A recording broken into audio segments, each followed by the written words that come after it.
Shalom, selamat pagi saudara-saudariku yang dikasihi Yesus Kristus Sang Putra Allah. Kita bertemu lagi dalam Renungan Pagi yang dibawakan oleh Pendeta Trison Ginting dengan tema khas Bersama Allah di Waktu Fajar. Semoga firman Allah bersama Anda sepanjang hari. Selamat pagi saudara yang kekasih dalam nama Tuhan. Renungan kita pada pagi hari ini, Senin 25 April 2022 dengan judul Jauhi Kejahatan. Ayatnya di dalam Amsal 4 ayat 14 dan 15. Janganlah menempuh jalan orang fasik, dan janganlah mengikuti jalan orang jahat.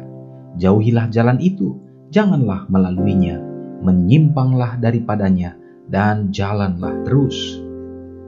Dalam memilih teman, harus berhati-hati agar tidak terpengaruh dengan orang yang kehidupannya tidak patut ditiru, karena keintiman seperti itu akan menuntun mereka menjauh dari Allah, dari ibadah, dan kasih akan kebenaran. Sangatlah berbahaya bagimu untuk dekat dengan sahabat yang tidak memiliki pengalaman keagamaan. Pertimbangan untuk masa kekekalan haruslah diutamakan.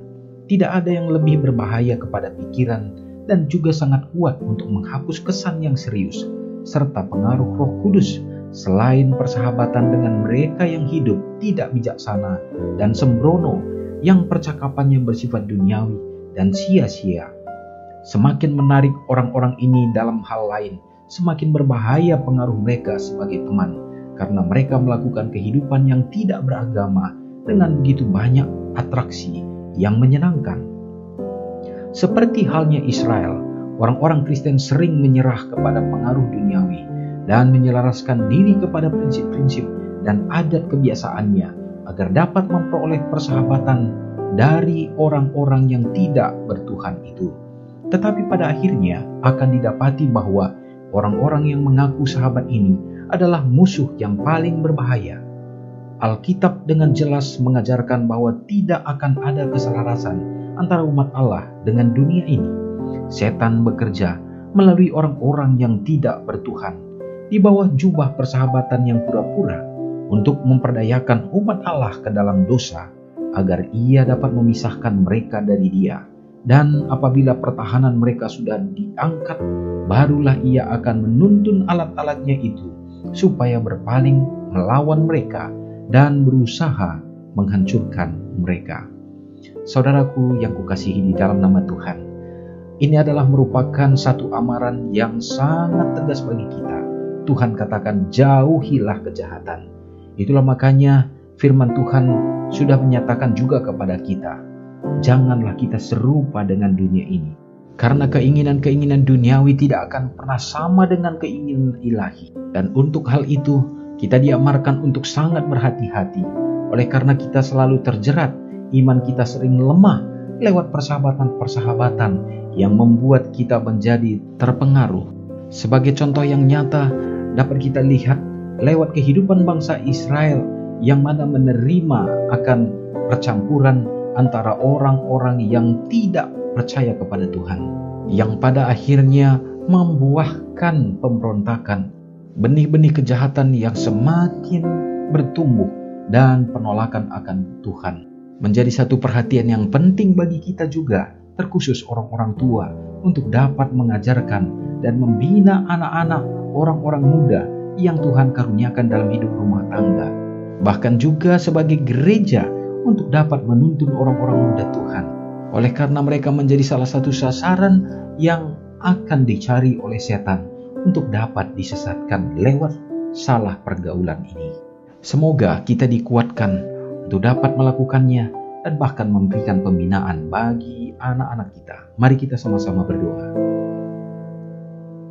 Bapa yang bertahta dalam kerajaan sorga, terima kasih ya Tuhan. Terpujilah Engkau oleh karena pada saat ini kami dikuatkan dengan amaran Tuhan, supaya kami tidak terlena dengan cara-cara setan melalui keinginan-keinginan duniawi, bahkan lewat persahabatan-persahabatan kami dengan orang-orang yang tidak percaya kepada Tuhan, yang dapat mempengaruhi iman kami ya Bapa, untuk akhirnya semakin menjauh daripada Tuhan.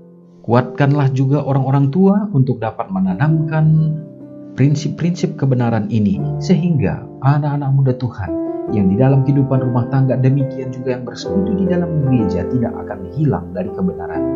Terima kasih Tuhan, hari ini terkhusus kami berdoa, Tuhanlah yang akan menguatkan anak-anak kami di dalam pendidikan mereka ya Bapa, di dalam perkuliahan, meraih harapan dan cita-cita dan bahkan dalam mencari pekerjaan. Tuhan yang akan menuntun dan memberikan yang terbaik, kepintaran, keberhasilan, bahkan pekerjaan yang terbaik, dan juga yang sudah layak untuk mendapatkan pasangan hidup. Tuhan akan tunjukkan yang terbaik bagi mereka. Bapa di sorga memberkati bagi para ibu-ibu janda bersama dengan anak-anak yatim piatu dalam keadaan membutuhkan. Tuhan yang akan menjadi kekuatan dan penyedia bagi mereka ya Bapa. Kami berdoa juga bagi negara-negara yang sementara berada di dalam zona peperangan sekarang ini. Tuhanlah kiranya yang akan menjadi hakim bagi mereka. Kami berharap supaya segera akan berlalu dan umat-umat ya Tuhan yang ada di dalamnya dapat kembali beribadah memuji Tuhan. Bapa di sorga, pada hari ini, bila mana ada umat-umat-Mu yang merasakan sukacita dalam berkat khusus yang Tuhan karuniakan dalam merayakan dan menemukan hari ulang tahun, Tuhan kiranya memberkati juga mereka. Kehadiran Tuhan dalam hidup mereka membawa sukacita dengan panjang umur yang Engkau akan limpah. Terpujilah Engkau ya Tuhan, untuk segenap kasih-Mu mengampuni dosa kami. Karena doa ini hamba-Mu serahkan di dalam nama Yesus yang menjadi juru selamat kami. Amin. Selamat pagi, Tuhan Yesus memberkati.